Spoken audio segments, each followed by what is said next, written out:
What's up, YouTube? djspazzin here. I know it's been a while. It's been at least a year and a half since I made a video. I just want to let you guys know that I am back and in full effect. I've got some new editing software. I'm using Pinnacle Studio 18 now, so videos will be a lot better, flow a lot smoother, and just look aesthetically better. I'll be making a lot more videos now. General car audio, home audio, pro audio, even maybe some DJing equipment.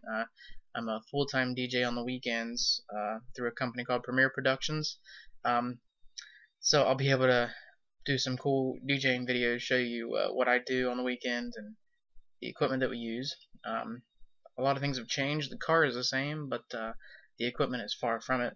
I've changed companies a few times, and I think I've finally settled down with at least one major brand. So without further ado, I'd like to give you guys a little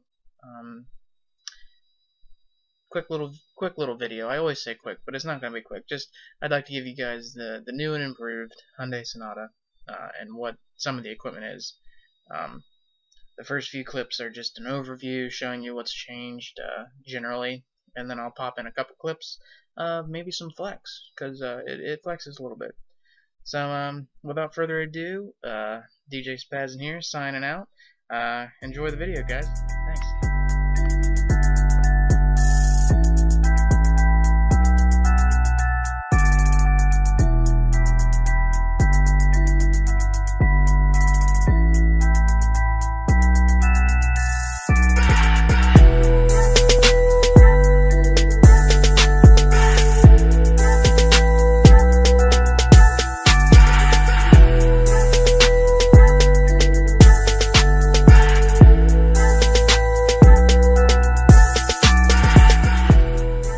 What's up, YouTube? This is djspazzin.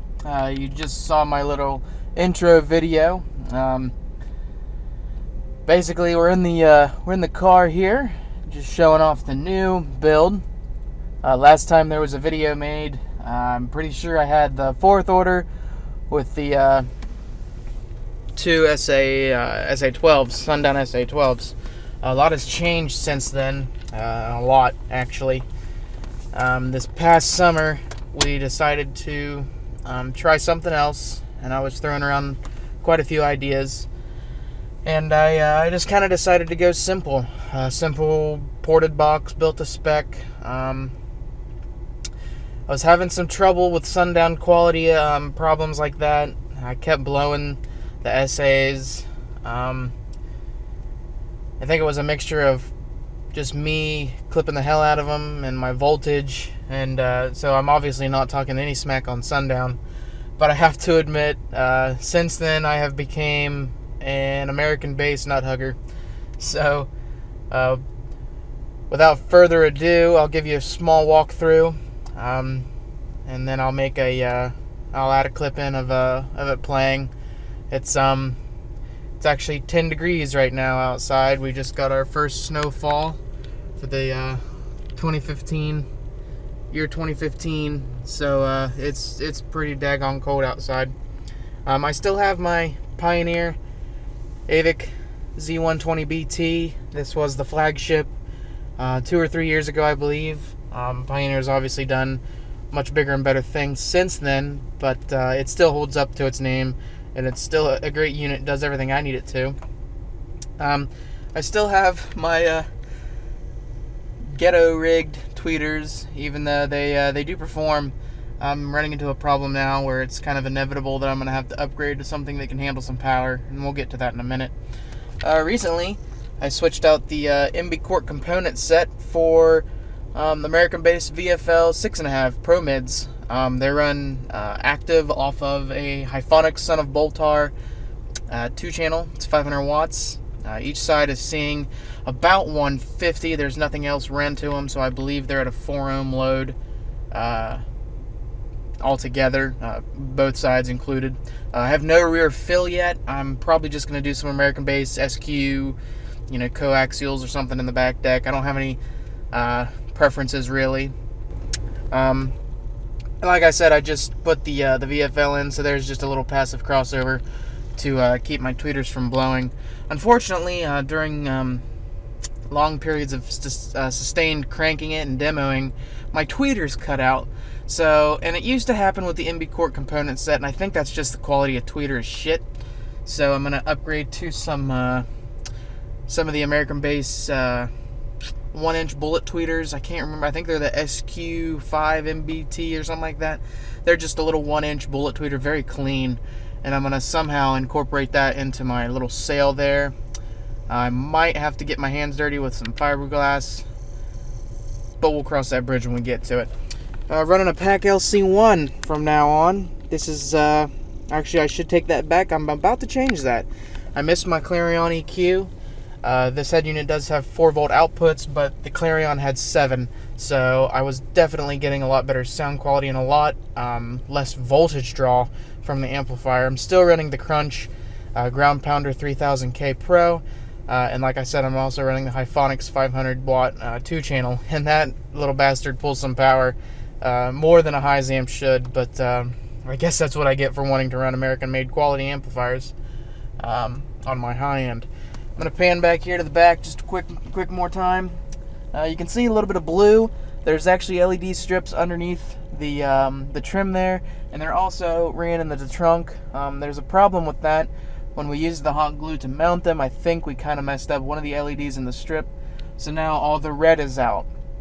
The strip is actually an RGB or whatever multicolor strip. I have the remote here. You can see that it does all of these options, but the red has gone out, so I'm gonna have to redo LED strip in there, but that's not too bad. That's a pretty simple job. So we just keep it on blue because I think that it looks really good at night, and everything else is blue. The head unit is kind of a lighter blue. The instrument cluster is all kind of a green aqua bluish. And I still have my voltmeter down there amongst all the gum and stuff, reading 14.2. Surprisingly low for how cold it is. Like I said, it's about 10 degrees. Steady dropping. The sun's going down here at 4 o'clock. Couple big voltage adjustments. I still have the Ohio generator 210 amp alternator. I'm kind of let down with it. I really feel like I got gypped, and I think I should have saved more money and got something like an excessive alt or an excessive amperage alt, or even maybe a DC power alt. The DC power alt, though, for I think it's the 320 or the 370, is almost $800. So that's quite an investment, but you know, you get what you pay for, really, with anything. So the one big voltage change I did do is I added another run. I've redone all the 1-aught in the car. There's now 2 runs of 1-aught welding cable, pure oxygen free. All welding cable lugs, all pure copper, whole 9 yards. I have added a second ground, I've always had the seat bolt ground, and I've learned that isn't really a very good solid ground, so I kept that, I utilized that, but I also ran through the body down to a frame, made a direct frame ground, drilled a hole, bolted it, tapped it, everything, and sealed it with liquid electrical tape. That liquid electrical tape is really nifty, especially since that's something that's really exposed to anything. I went ahead and just sprayed it down with some of that, and it's really impressive. In the back, I'll show you in momentarily here, there's a subfloor underneath the main floor that you're going to see. It consists of 2x6s and 2x4s and some PL by Loctite, which is basically, I like to call it liquid concrete. It's basically what it is. It's for bonding any type of material, and the bond is ridiculously strong. They've also got a couple different I'm just going to say models and types, several different types of PL, and one of them is actually for filling cracks in concrete. It basically forms and hardens into concrete strength material. So I used that to bond the subfloor to the spared tire well, and it's cut to fit and built to fit. And on top of that subfloor sits 2 C&D high rate max 100 amp hour deep cycles. So there's 200 amp hours worth of battery reserve in the trunk, and I still have the XP2000 up front. It's gotten an overhaul, it's gotten new decals since, and it also has the excess power aluminum battery wrap, because I wasn't experiencing like a lot of swelling, but I could tell that there was just a hint of swelling. Plus, I realized it got really, really hot right beside my radiator, my fan, and especially my radiator hoses. It gets really toasty there. So without further ado, I'm going to end this clip, and I'll take you guys to the back and show off some of the goodies in the trunk. Here we are, YouTube, in the trunk, or the boot, as many people call it, across the pond. This is all new. Here is my my daily. I do not fuse daily because I go balls out. That's actually a joke. I did have a fuse and I kept popping them due to the fact that I'm running full tilt and I have too much voltage drop to hold a 300 amp fuse. So I've just ran this, and then I monitor how hot the components get just to make sure I don't damage anything. And they run pretty cool.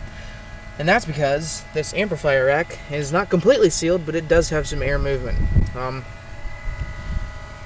You could probably hear right there while I wasn't talking, you can hear the fan. On this end of the rack, there's actually an Xbox 360 fan. It's a dual fan unit, and what it's actually pushing. And then over here we have a small 2-inch by 2-inch turbine fan on the side that just absolutely sucks any type of heat out of this big bad boy that's produced. When we built the amp rack, we were doing a little bit of a smoke trick, almost hotboxing over here, watching the smoke completely come out on the other side in full form, just as if it went in. Came out just how it went in. Here we have the GP3000 Pro, mounted upside down, of course, with plexi. And then over here is the Hyphonic Son of Boltar. I apologize for the glare. It is plexi. It's 1/8-inch thick plexi with just decorative black screw. This summer, when it warms up, I'm gonna have to do a little bit of editing on this due to the fact that the heat, the changes in temperature cause the amp rack to shrink and expand. Surprisingly enough, considering how much poly and stain is on all this, it still swells with changing temperature. So what I'm gonna have to do is I'm just gonna have to add a rubber spacer underneath those screws just to let the plexi move a little bit with the wood. The only problem is it just bubbles up right about in that area where I'm showing you. You can see the LEDs reflecting in the plexi. I'll give you a little tour of those. It's just a typical LED strip, not super glued, excuse me, hot glued. And the sensor for the controller is actually over there in the corner. But like I said, the red is out and it looks terrible, so I just leave it on blue.